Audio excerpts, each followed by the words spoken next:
वर्धापन दिन चिराई हो, चिराई हो, चिराई हो, नामांतर वर्धापन दिन चिराई हो, चिराई हो, चिराई हो, भीम सैनिक अमर रहे, अमर रहे, अमर रहे, भीम सैनिक अमर रहे, अमर रहे, अमर रहे। जय भीम, जय भीम, जय भीम, जय भीम। डॉक्टर बाबासाहेब आंबेडकरांचा Yes, oh, yes, oh. नामांतर विजय दिन चिरायू, चिराई हो, चिराई हो, नामांतर विजय दिन चिरायू, चिराई हो, चिराई हो, शहीद नामांतर वीर अमर रहे, अमर रहे, अमर रहे, शहीद नामांतर वीर अमर रहे, अमर रहे, अमर रहे।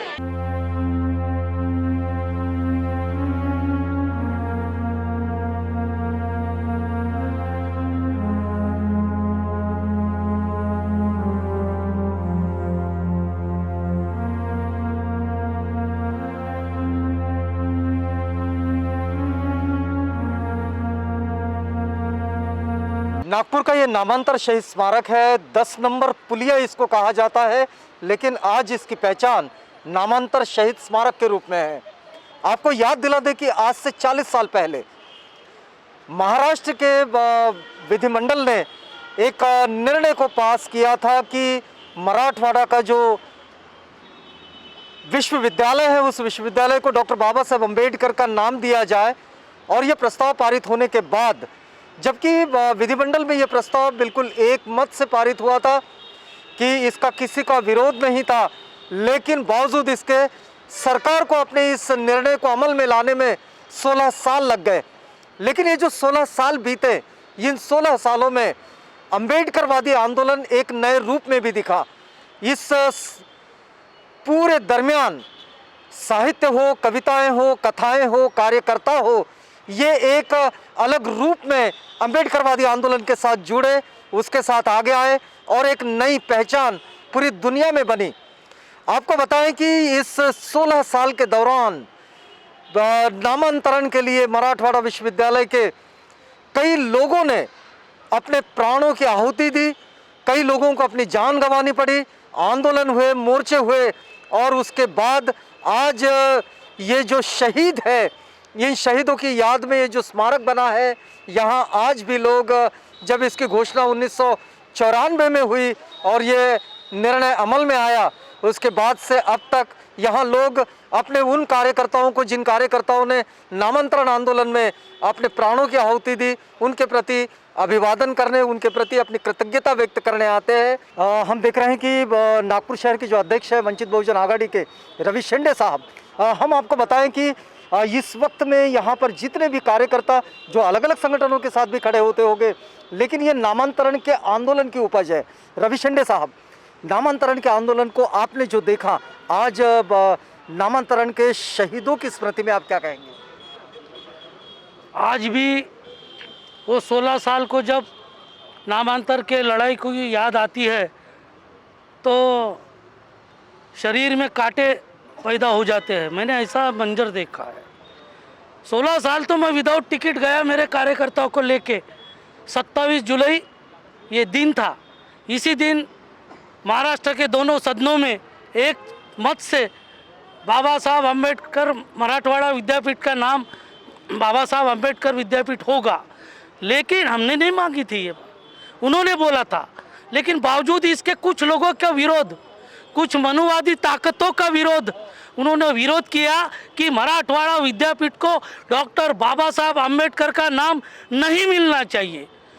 अब बताओ कितनी बड़ी शोकांतिका है कि उनके विरोध के लिए, उनके खातिर इस तत्कालीन महाराष्ट्र सरकार ने बिल पास करने के बावजूद उनके वो मनुवादी ताकतों के दबाव में आकर मराठवाड़ा विद्यापीठ को डॉक्टर बाबा साहब अम्बेडकर का नाम नहीं दिया। और बाबा साहब के नाम के लिए जिन्होंने इस देश का संविधान लिखा, तो इस महाराष्ट्र की और इस देश की जनता ये सहन नहीं कर सकी और उसी महापुरुष के नाम के लिए रास्ते पे आए। 16 साल वानखेड़े साहब ने बताया, 16 कोचीराम कामड़े, जनार्दन कामड़े जैसे। हम देख रहे हैं कि यहाँ बुरबुरे साहब है। बुरबुरे साहब वैसे इंश्योरेंस सेक्टर के एक बड़े लीडर है, लेकिन इस समय वंचित बहुजन आघाड़ी के भी लीडरशिप कर रहे हैं। बुरबुरे साहब, क्या कहेंगे आप? आज इस समय जब हम लोग देख रहे हैं कि 40 साल का वक्त बीत गया, लेकिन एक ऐसा आंदोलन जो 16 साल तक निरंतर लड़ा गया, आज इन शहीदों को अभिवादन करते हुए आप क्या कहेंगे? वो मंजर की याद जब आती है ना, तो आदमी को आंसू आ जाते हैं। उस परेड में हम लोग वहाँ पे थे और लाठी चार्ज वगैरह जो हो गया था, अश्रुधुरा वगैरह जो छोड़ी गई थी और गोलीबार जो हो गया था, उस परेड का याद हमें अभी भी याद आती है। नामांतर की इतनी 16 साल लड़ाई करने के बाद भी जो नामांतर हुआ, लेकिन ये शरद पवार के वजह से इस लंबित होने के बाद आज भी वो शरद पवार ने भिड़े का नाम अपना इसमें से भीमा कोरेगांव में से काट कर अलग कर दिया है। ये सब चाल है शरद पवार की।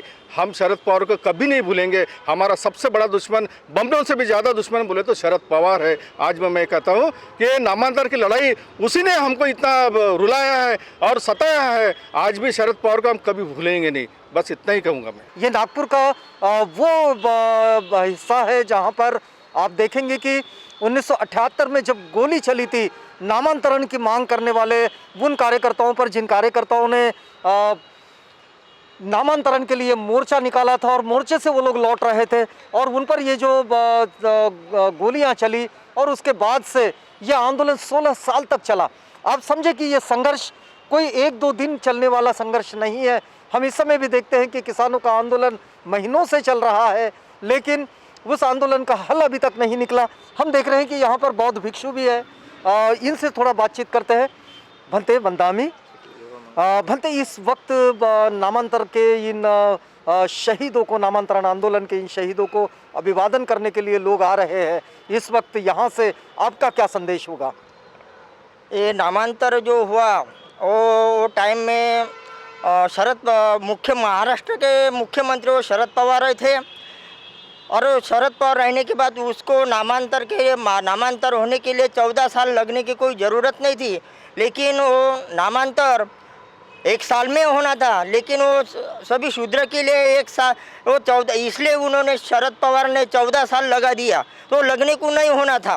जी जी जी, आपका क्या कहना पड़ेगा आज इस नामांतर शहीद दिवस पर? आज नामांतर शहीद दिवस के इस मंगल अवसर पर हम यहाँ शहीद जो हुए हैं नामांतर के लिए, उनको आदरांजलि अभिवादन करने के लिए हम 2 भिक्खु यहाँ पर आए हुए हैं।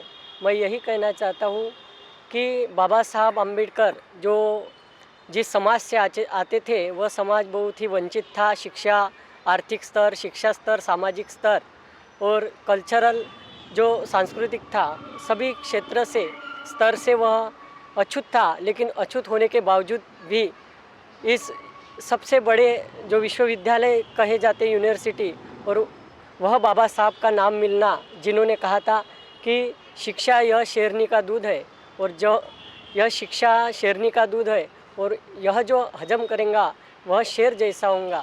और इसी का मायना बाबा साहब का नाम इस यूनिवर्सिटी पे बड़े कड़ी संघर्ष, मेहनत की वजह से मिला, समाज को मेहनत करने से मिला। ऐसे में हम अभिवादन करते हैं जो शहीद हुए। मैं देख रहा हूँ कि महाराष्ट्र अंधश्रद्धा निर्मूलन समिति जो है उसकी ये कार्यकर्ता है। आज नामांतर दिवस पर आपका क्या संदेश होगा? डॉक्टर बाबा साहेब आम्बेडकर, जो बाबा साहब ने कहा था कि 22 घंटे जो ड्यूटी करते थे तो 8 घंटे ड्यूटी मिलना चाहिए, और बाबा साहब का जो संघर्ष था तो सबके लिए बाबा साहब ने जो करा है, इतना जो करके गए उतना कोई कर नहीं सकता। लेकिन जो पढ़ाई करने वाले हैं, अभी 1 साल से जो पढ़ाई बंद है, तो बाबा साहब जब रहते ना तो इतनी पढ़ाई बंद नहीं हो सकती है। जी, आज हमने आपको जोड़े रखा है नामांतर शहीद स्मारक के साथ। ये स्मारक नागपुर में बना है नामांतरण आंदोलन के शहीदों की स्मृति में। बाबा साहब के इस आंदोलन के लोग इस समय नामांतरण के इन शहीदों को अभिवादन करने यहाँ पर पहुँचे हैं। मैं देख रहा हूँ कि इसमें वंचित बहुजन आघाड़ी के नेता इंजीनियर राहुल वानखेड़े साहब है। वानखेड़े साहब, नामांतरण का आंदोलन 40 साल पहले शुरू हुआ और इस आंदोलन के एक जो क्रिएशन है वो आप भी है, क्योंकि इस आंदोलन में आप जो लीडर्स आए, जो कार्यकर्ता आए, जो कवि आए, जो साहित्यिक आए, इन सब में आप भी रहे। इस वक्त 40 साल बाद आप इस आंदोलन को कैसा देखते हैं? क्या है ये जो आंदोलन है जी, तो ये दुनिया का ऐसा आंदोलन है कि जो अपने मुक्तिदाता के नाम के लिए एक समाज ने 16 साल निरंतर लड़ा, और लड़ते हुए इस तरह से लड़ा कि उसको वो बढ़ाते गए, उसका एग्रेसिवनेस और उसका कंसंट्रेशन बढ़ाते गए ये लोग। और दुनिया का ये ऐसी आंदोलन है कि जिसमें कोई भी भौतिक लाभ नहीं था, समाज का कोई भौतिक लाभ नहीं था उसमें, मगर मुक्तिदाता के नाम से जो छल यहाँ की मनुवादी व्यवस्था कर रही थी, उस मनुवादी व्यवस्था के खिलाफ की इसको एक राजकीय अस्पृश्यता बोलते हैं। बाबा साहब का नाम न देना मराठवाड़ा यूनिवर्सिटी को, ये राजकीय अस्पृश्यता का खेल था। जो मनुवादी यहाँ की कांग्रेस खेल रही थी, उसके खिलाफ में ये समाज निरंतर 16 साल लड़ते रहा। और इस तरह का आंदोलन पूरी दुनिया में आपको नहीं दिखेगा। और इस आंदोलन ने क्या किया, पूरी एक पीढ़ी, जैसी मैं हूँ, मेरी जवानी के 16 साल इस आंदोलन में गए, मेरे जैसे हजारों लोगों के गए। और इस आंदोलन ने एक प्रमाण दिया हमको कि हमारी अस्मिता के लिए हम किसी भी लेवल तक और कितने भी दिनों तक लड़ सकते हैं, क्योंकि बाबा साहब हमारी अस्मिता है। एक बात वानखेड़े साहब और भी आपसे समझना चाहेंगे कि इस वक्त हम लोग देखते हैं कि बहुत लंबे समय तक 2 माह तक किसानों का आंदोलन चल रहा है। इस वक्त हम लोग देखते हैं कि मजदूर अपने लेबर लॉज के सस्पेंशन के कारण उनकी निर्माणियों पर बड़े परेशान हैं, छात्र अपनी जगह पर परेशान हैं, लेकिन इन सबको एक लंबा संघर्ष करना पड़ रहा है। एकमात्र नामांतरण का आंदोलन था जिसको 16 साल लग गए। लोगों के जो भौतिक लाभ की जैसे आपने बात की, इसको भी लोगों को बहुत लंबा आंदोलन लड़ना पड़ रहा है। आपको क्या लगता है कि लोकतंत्र इस वक्त में आप किस ओर जाता हुआ देखते हैं? नहीं, भारत में जो लोकतंत्र है ना, वो सिर्फ 4% है। ये इंटरनेशनल जो संस्थाएं हैं, जो हर देश के अंदर में डेमोक्रेटिक वैल्यूज़ कितने हैं, इसका एक निर्णय ये बनाती, बैरोमीटर है उनका, उस तरह से वो परीक्षण करती है। और परीक्षण करने के बाद अपना एक अहवाल पूरे दुनिया के सामने रखती है। तो उसके मुताबिक जो भी अभी फाइंडिंग वो इंटरनेशनल संस्था ने दिए है, उसमें सिर्फ 4% डेमोक्रेसी इंडिया में उपलब्ध है।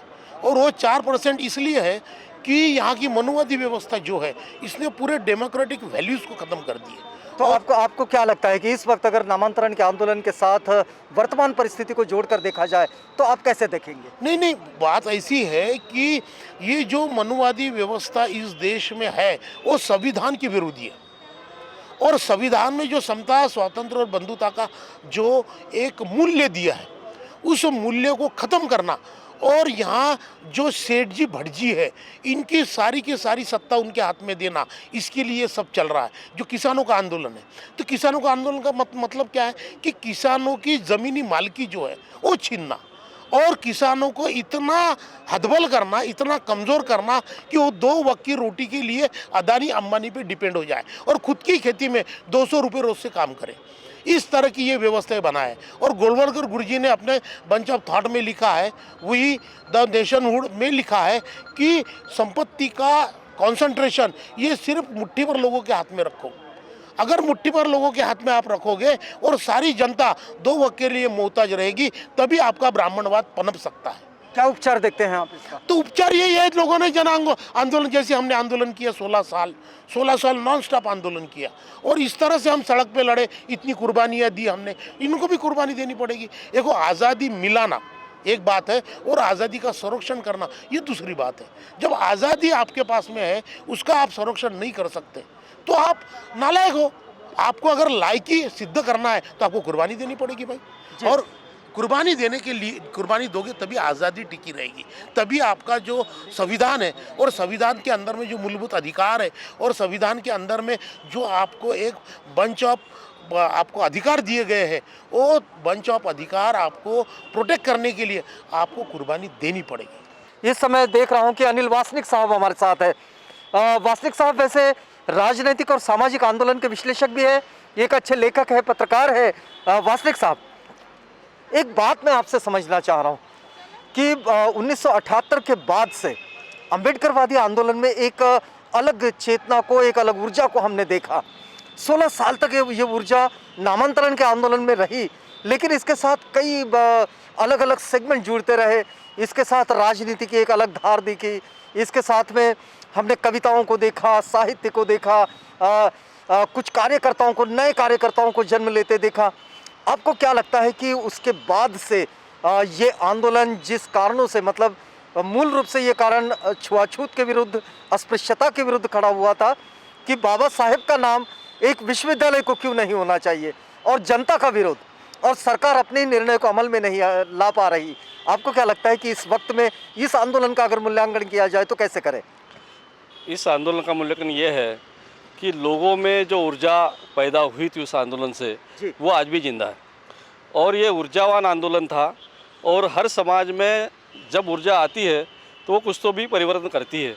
ये परिवर्तन की ऊर्जा थी और लोगों ने एक साथ आकर, अम्बेडकरवादियों ने, समतावादियों ने और प्रगतिशील शक्तियों ने एक साथ आकर 16 साल तक ये आंदोलन चलाया। और इस आंदोलन का एकमात्र उद्देश्य ये था कि इस देश की लोकशाही को, इस देश की प्रजातंत्र की व्यवस्था को मजबूत करना, ये भी एक उद्देश्य था। क्योंकि जब विधानमंडल के दोनों सदनों में ये ठराव पारित हुआ था बाबा साहब का नाम देने का, उसका अमल नहीं हो रहा था। और ये अमल नहीं होना, इसका मतलब ये था कि इस देश में प्रजातंत्र है कि नहीं, इस देश में लोकशाही है कि नहीं, यहाँ की संसदीय लोकशाही, संसदीय प्रजातंत्र कुछ मजबूत हुआ कि नहीं, इसका ये टेस्ट था। और उस टेस्ट को करने में हम लोगों ने सब साथियों ने जो संघर्ष किया 16 साल तक, उसके उपरांत ही ये आंदोलन सफल हुआ है। और आज हम लोग जिस शहीद स्मारक पर खड़े हैं, यहाँ 4 अगस्त 1978 को यहाँ लोगों ने 5 लोगों का बलिदान हुआ। और उसके बाद 6 दिसंबर 1989 को हमारे 4 लोगों ने यहाँ अपना बलिदान दिया और करीबन 27 लोगों ने इस बाबा साहब के नाम के लिए, बाबा साहब के लिए अपनी जान कुर्बान कर दी। उनके लोगों को, उन सब लोगों को, शहीद लोगों को नमन करने के लिए हम लोग यहाँ आते हैं। और 14 जनवरी जो है नामांतर दिवस, ये उनके याद में हम लोग मनाते हैं क्योंकि उनका बलिदान व्यर्थ नहीं गया। आपको क्या लगता है कि आज इस वक्त में जिस स्थिति को हम भारत में देखते हैं, जिस तरह से किसान इस समय आंदोलनरत है, मजदूरों के जो लेबर लॉज है, मजदूरों के कानून है, उनकी संरक्षा है वो हटा दी गई है, वो लेबर लॉज सस्पेंड है। इस वक्त में छात्रों के अलग अलग सवाल है, स्कॉलरशिप के सवाल है। आपको क्या लगता है कि नामांतरण का आंदोलन इन सब आंदोलनों को क्या प्रेरणा देता है? नामांतरण का आंदोलन इसी दृष्टि से महत्वपूर्ण है कि संघर्ष से ही हम लोगों को न्याय मिल सकता है। और आज जो किसानों का आंदोलन हो, मजदूरों के कानून जो लाए गए हैं कि जिस बाबा साहब ने यहाँ के मजदूरों को दिन में 8 घंटे काम करने का अधिकार दिलाया, बाबा साहब ने ये साप्ताहिक छुट्टी दिलाई और बहुत सारे कानून ऐसे कि मजदूरों के हितैषी है। जो 29 कानून है उनको रद्द करके केवल 4 कानूनों में उसको परिवर्तित किया गया है। और ये मजदूरों को बंधुआ बनाने का एक बहुत बड़ा षड्यंत्र ये सरकार ने रचा है। और उसी लिए मजदूरों को इसके बाद अपना कुछ आंदोलन करने का अधिकार नहीं रहने वाला है। उनको जो मांगे हैं वो सरकार नहीं मानेंगी। और जिस कंपनी में 300 मजदूर है उनको कभी भी निकालने का अधिकार यहाँ के पूंजीपतियों को सरकार ने दे दिया है। और इस स्थिति में मजदूरों की हालत बहुत बुरी होने वाली है। बाबा साहब एक राष्ट्र निर्माता ही नहीं थे, एक मजदूर नेता भी थे। उन्होंने अपने जीवन में पहला आंदोलन मजदूरों के लिए किया था। तो ऐसे स्थिति में ये मजदूरों के सवाल पर भी लोगों को जागरूक होना पड़ेगा। किसानों की समस्या है, किसानों ने जो 3 कानून के खिलाफ आंदोलन चलाया है वो बहुत बड़ा एक आंदोलन है। साथ में हमारे जो छात्रवृत्ति है वो भी बंद करने के स्थिति में आ गई है। तो जो कुछ भी हो रहा है वो एक विशिष्ट विचारधारा के लिए, उसके समर्थन के लिए हो रहा है और ये हमारे देश के लिए बहुत घातक है, ऐसा मुझे लगता है। एक बात और आपसे चलते चलते मैं जानना चाहूँगा कि जिस पीढ़ी ने इस आंदोलन की शुरुआत की थी वो पीढ़ी तो अभी उम्रदराज हो गई है, लेकिन नई पीढ़ी नए समझ के साथ और नए विचारों के साथ इस आंदोलन का हिस्सा है। उसके लिए आप नामांतरण के आंदोलन के परिप्रेक्ष्य में क्या कहेंगे? ये नामांतरण आंदोलन जब चलाया गया था उसमें अधिकतर लोग युवा थे, हम लोग बहुत युवा थे और बाकी भी लोग युवा थे। आपकी पीढ़ी अभी उम्रदराज हो गई है, लेकिन जो नई पीढ़ी के लोग आ रहे हैं उनके लिए क्या होगा आपका संदेश? उनके लिए एक ही संदेश है कि बाबा साहब ने कहा है सीखो, संगठित हो और संघर्ष करो। यही एक हम लोगों के लिए मार्गदर्शक है। शिक्षित बनना है, संगठित होना है और संघर्ष करना है। संघर्ष के सिवा कुछ भी हासिल नहीं होता। अभी तक दुनिया में कोई भी समस्या का हल बिना संघर्ष के हुआ नहीं। और जो पिछड़ा समाज है, जो जिसको सदियों से गुलामी में रखा गया है, उसका गुलामी यदि हटाना है तो बाबा साहब ने कहा था कि गुलामों को गुलामगिरी का जानिब कर देना चाहिए, उसके बाद ही वो गुलाम संघर्ष करने के लिए तैयार होगा। तो ऐसा जानकारी में आना चाहिए कि हम लोग जो युवा है उसके ऊपर कितने कठिन परिस्थिति आने वाली है। शिक्षा के क्षेत्र में भी हम लोग पिछड़ने वाले, क्योंकि शिक्षा का भी निजीकरण हो रहा है, बाजारीकरण हो रहा है। और इस दृष्टि से यदि हम लोगों को यदि प्रगति करना है तो शिक्षा एक महत्वपूर्ण उद्देश्य है। तो शिक्षा को मजबूत बनाने के लिए जनता को संगठित होके ये जो भी हमारे विरोध में कानून बन रहे हैं, जनता के विरोध में बन रहे हैं, जन विरोधी कानून है, उसकी मुखालफत करना पड़ेगा, विरोध करना पड़ेगा और इसी आधार पे लोगों को संगठित करना पड़ेगा, ऐसा मुझे लगता है। इस वक्त हमने आपको जोड़े रखा है नागपुर के इस नामांतर शहीद स्मारक के साथ। यहाँ इस समय बहुत सारे लोग नामांतरण आंदोलन के जो शहीद है, जो आंदोलन मूलतः 16 साल तक चला और एक लंबा चलने वाला एक आंदोलन जिसको जीता भी गया, और ये जो शहीद हुए उस आंदोलन के दौरान उन्हें यहाँ नमन करने, उन्हें अभिवादन करने यहाँ लोग आते हैं। ये वही कार्यकर्ता है जिस पीढ़ी ने उनकी जवानी में इस आंदोलन को आगे बढ़ाया था। आज नामांतरण के आंदोलन के शहीदों को अभिवादन करते हुए आपका इस वक्त का संदेश क्या होगा?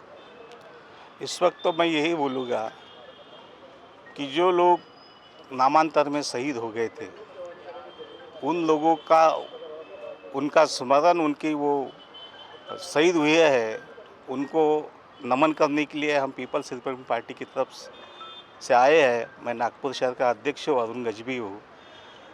इस नामांतर के आंदोलन में प्राध्यापक जोगेंद्र कवाड़े साहब ने, जो लॉन्ग मार्च प्रणेता भी थे इस लॉन्ग मार्च के, इसके नामांतर के, उनका बहुत बड़ा योगदान इसमें रहा हुआ है। मैं इस आम्बेडकरी मूवमेंट्स के लोगों को इस समय यही आह्वान करूंगा कि सभी ने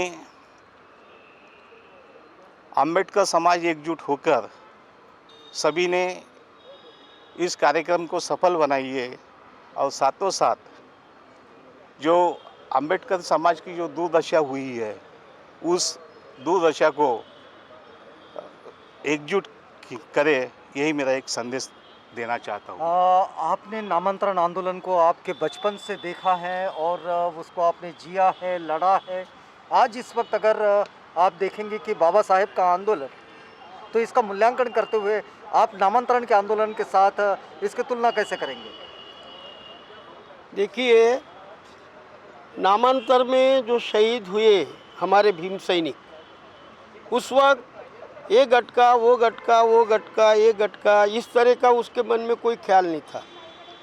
वो सिर्फ बाबा साहब का नाम विद्यापीठ को मिलना चाहिए, ये इनका एक उद्देश्य था और इसीलिए वो लड़े। लेकिन आज के स्थिति में हम देखते हैं कि हर आदमी अपने अपने तरीके से कार्यक्रम का आयोजन करते हैं। यहाँ तक कि कई लोग जो उस वक्त मोर्चे में भी नहीं थे, जिन्होंने सहकार नहीं किया, ऐसे भी लोग श्रेय लेने के लिए आज आगे आने की कोशिश करते हैं। लेकिन इसका श्रेय उस वक्त, उस पीरियड में और आज भी जोगेंद्र जी कवाड़े सर, इनको जाता है। हम देख रहे हैं कि वंचित बहुजन आघाड़ी के नेता धर्मेश फुसाटे साहब इस समय यहाँ पहुँचे हैं। फुसाटे साहब, आपका सामाजिक आंदोलन से, सांस्कृतिक आंदोलन से, धार्मिक आंदोलन से बड़ा गहरा नाता रहा है। आप कैसा देखते हैं नामांतरण के आंदोलन को? अगर आज इस आंदोलन को देखना समझना चाहिए तो किस रूप में? तब मैं नामांतर का आंदोलन था, तब मैं 10वीं 12वीं में था और बर्डी में जो अपना एक मोर्चा था वो मोर्चा में मैं आया तो अपने लोगों के ऊपर बहुत बड़ा अन्याय अत्याचार उस वक्त हुआ था। वो दिन मुझे याद है।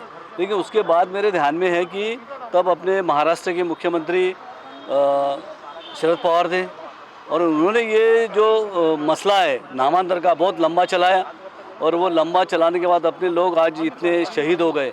उसके बावजूद भी आज जब भी कोई अपने सत्ता लेने की बात आती है तो अपने जो पढ़े लिखे लोग हैं, उच्च शिक्षित लोग हैं और जो समाज को गाइड करने वाले लोग हैं, वो सब अभी भी बोलते हैं कि कांग्रेस और राष्ट्रवादी के सिवाय अपने पास कोई चारा नहीं।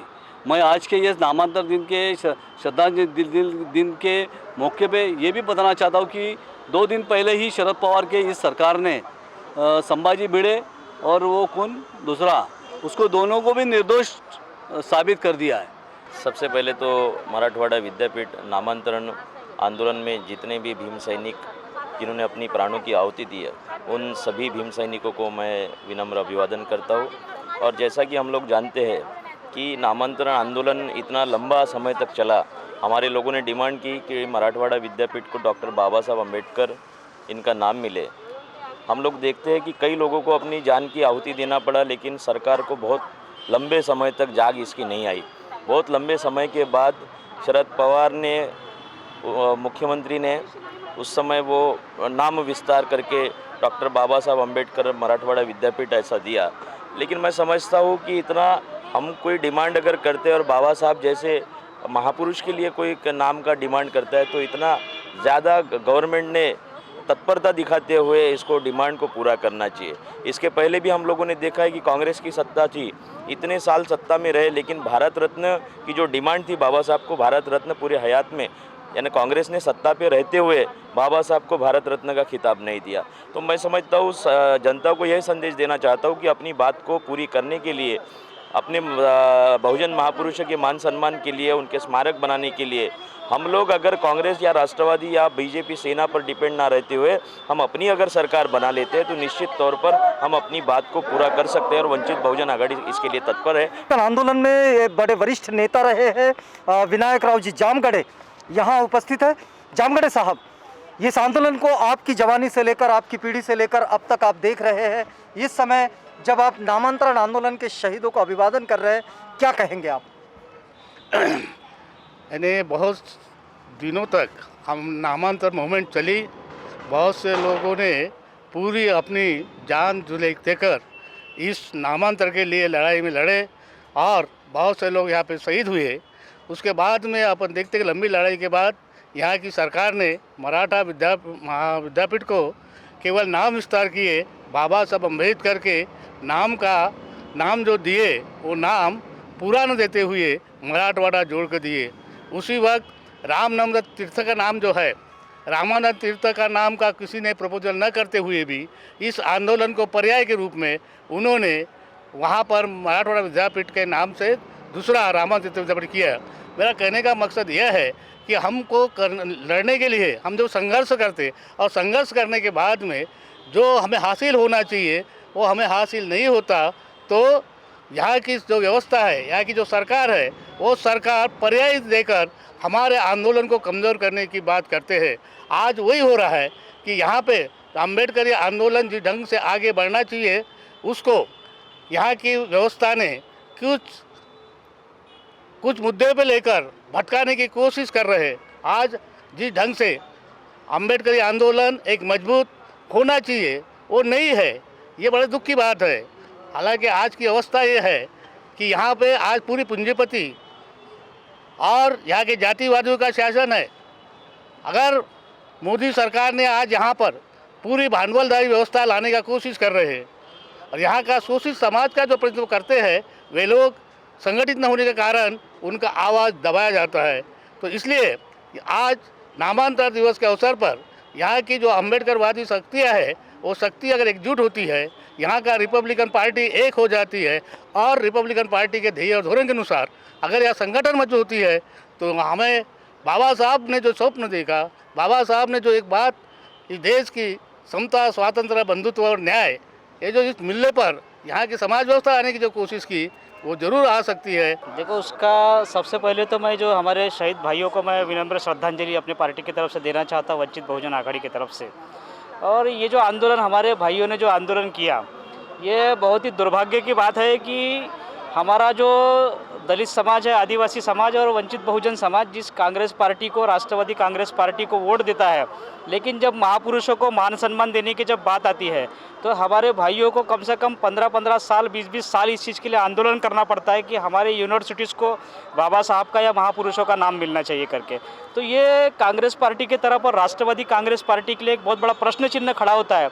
और समाज के भी पढ़े लिखे लोगों ने, सो कॉल्ड लोगों ने भी इस बात को सोचना चाहिए कि जिसको हम हम लोग जिसको मराठी में कहावत है कि दगड़ापेक्षा ईट मऊ, तो दगड़ापेक्षा ईट मऊ के चक्कर में जो वो समाज की तरफ समाज को डायरेक्शन दे देते हैं कि बीजेपी को हराने के लिए कांग्रेस को जीताओ, ना कांग्रेस को हराने के लिए फलाने को जीताओ, ये मानसिकता से बाहर निकलना चाहिए और इस बात से सबक लेना चाहिए कि ये तो बाबा साहब की भूमि थी, ये फुले शाह अम्बेडकर की भूमि है और इस भूमि के अंदर में महापुरुषों के नाम से यूनिवर्सिटी या डिस्ट्रिक्ट बनाने के लिए इतना संघर्ष करने की ज़रूरत नहीं पड़ना चाहिए था। जैसे हमारे लोगों ने किसी चीज़ की अगर डिमांड की महाराष्ट्र के अंदर में कि बाबा साहब के नाम से ये करना है, तो सत्ताधारी लोगों ने उसको तत्काल उस बात पे इम्प्लीमेंटेशन करना चाहिए। लेकिन उनके दिल और दिमाग में अगर सत्ताधारी लोग कांग्रेसी गांधीवादी मेंटेलिटी के रहेंगे या मनुवादी मेंटेलिटी के रहेंगे, तो ये समाज के साथ में घटनाएं होती रहेंगी। हमारे देश के भीम सैनिकों ने जो अपना बलिदान जो दिया है, इसका जो इतिहास है सभी को पता है, पूर्वजों को, हमारे बड़े जो पालक वर्ग है उन सबको पता है। लेकिन आने वाली पीढ़ी को इस दिन का जो महत्व जो है, जो औचित्य है, उनको पता रहना चाहिए। इसलिए इस साल हर साल हम इस जगह पे आते जाएंगे और हर साल हम इस तरह से प्रोग्राम करते जाएंगे ताकि हमारा इतिहास जो है हमारे आने वाली पीढ़ी को वो उनके जीवन काल तक के उनको वो पता चलता रहना चाहिए और हमारे बाद में भी उस पीढ़ी ने इस दिन का महत्व और इस मनुवादी लोगों ने आज तक के जो अन्याय अत्याचार जो किया हुआ है, इन सब चीज़ों की जानकारी हमारे आने वाले हर पीढ़ी को पता रहना चाहिए। इसलिए हम हर साल इस जगह पे आके हम नमन करते जाएंगे और इस दिन का औचित्य, इस दिन का इतिहास, महत्व हम हमारी पीढ़ी को बताते जाएंगे। इस नामांतर के लड़ाई में करीब 100-150 लोग शहीद हुए और कई संघर्ष के बाद, यानी करीब 14-15 साल संघर्ष करने के बाद ये नामांतर हुआ। नामांतर करते समय डॉक्टर बाबा साहेब अम्बेडकर मराठवाड़ा विद्यापीठ ऐसा नाम दिया गया, मान लिया हमने। बाकी नांदेड़ में भी रामानंद तीर्थ का नाम दिया, तो उनका एक उस टाइम का सुझाव था, सबको मान के हमने नामांतर मान्य किया। शहीद होने के बाद जो समाज की स्थिति हुई, नामांतर की लड़ाई में जो कार्यकर्ता तैयार हुए, इनको भटकाने का काम बहुत यहाँ की शासन व्यवस्था है इन लोगों ने किया और उसमें हमारे नामांतर का आंदोलन करने वाले भी उनके साथ हो गए। इस समाज की स्थिति, इस अम्बेडकरी आंदोलन की स्थिति इतनी बिकट करके रखे कि जिसका आज हमें अभ्यास करना होगा। ऐसी स्थिति में बाबा साहब के विचार यदि टिकाना होगा तो जिस ढंग से हमने नामांतर का युद्ध जीता, वैसा ही आने वाले दिन में इस अम्बेडकरी विचारों का युद्ध जीतना होगा। दोनों सदनों में निर्णय पारित होने के बाद भी इस महाराष्ट्र राज्य की मनुवादी और ब्राह्मणवादी व्यवस्था ने नामांतरण को लगातार 16 वर्षों तक लटकाए रखा। इस आंदोलन को चलाते वक्त अनुसूचित जाति, जनजाति, दलित, पिछड़े, वंचित, शोषित, किसान, कामगार वर्ग के लोगों ने अपने प्राणों की आहुति दी। इस आंदोलन में अनेक भीम सैनिकों ने अपने प्राणों को गंवाया है। सरकार ने पुरजोर कोशिश की इस आंदोलन को दबाने की, बावजूद डॉक्टर बाबा साहब अम्बेडकर जी को मानने वाला जो वर्ग है, उन्होंने इस आंदोलन की आग को ज्वलंत रखा और इसी दिन ये आंदोलन, इस नाम विस्तार अर्थात नामांतरण किया गया। आज का दिन इसलिए भी महत्वपूर्ण है क्योंकि ये दिन हम लोगों के अस्मिता का दिन है, हम लोगों का संघर्ष को याद करने का दिन है। हम लोग इस दिन से प्रेरणा लेते हैं कि हम देखते हैं कि जब से ये देश स्वतंत्र हुआ है तब से हमें कोई भी मांग बगैर संघर्ष किए नहीं मिलती। एक नामांतरण का मुद्दा 16 वर्षों तक लटकाया रखा सरकार ने। ये सरकार की पूंजीवादी और मनुवादी व्यवस्था को दर्शाता है कि इस देश में रहने वाला जो दलित, शोषित, पीड़ित, वंचित, कामगार, किसान, कामगार वर्ग है, वो वर्ग अपनी मांग को पूरा करने के लिए सदियों तक लड़ता रहता है। इसलिए आज हम लोग इस दिन को एक प्रेरणा के रूप में लेते हैं। वैसे तो अम्बेडकरवादी आंदोलन जो बाबा साहब के ज़माने से चला है और जहाँ जहाँ भी सत्याग्रह हुए, जो भी आंदोलन हुए, उस आंदोलन में उसके जो अपना उसका आंदोलन जो चला, पहले से शहादत दी गई है और जितने भी अपने नासिक का आंदोलन हुआ, फिर मनुस्मृति दहन का आंदोलन हुआ, उसके बाद यहाँ की मनुवादी जो संख्या है, मनुवादी लोगों ने तरह तरह के हथकंडे अपना के ये आंदोलन को कुचलने का प्रयत्न किया और उसमें बहुत से हमारे साथी शहीद हो गए हैं। तो हमने जो भी आंदोलन किया है वो शहादत के बिना नहीं हुआ है, और इसलिए ये आंदोलन हमको प्रेरणा देता है, ये आंदोलन हमको लड़ने की प्रेरणा देता है। और उसके बाद में हम ये कोशिश करेंगे कि बाबा साहब का जो सपना था कि ये देश में दलित पीड़ित लोगों का शासन रहे, उसके लिए उन्होंने जो रिपब्लिकन पार्टी ऑफ इंडिया की स्थापना की, उस पार्टी को बढ़ाने के लिए ये आंदोलन होना चाहिए। और इसलिए हमारी आज के इस सभा में हम जो शहीद स्मारक को स्मरण कर रहे हैं, उसमें हमारे ये हमने तय किया है। बोधिसत्व परमपूज्य डॉक्टर बाबासाहेब आंबेडकरांच्या रिपब्लिकन आघाडी जिंदाबाद जिंदाबाद जिंदाबाद।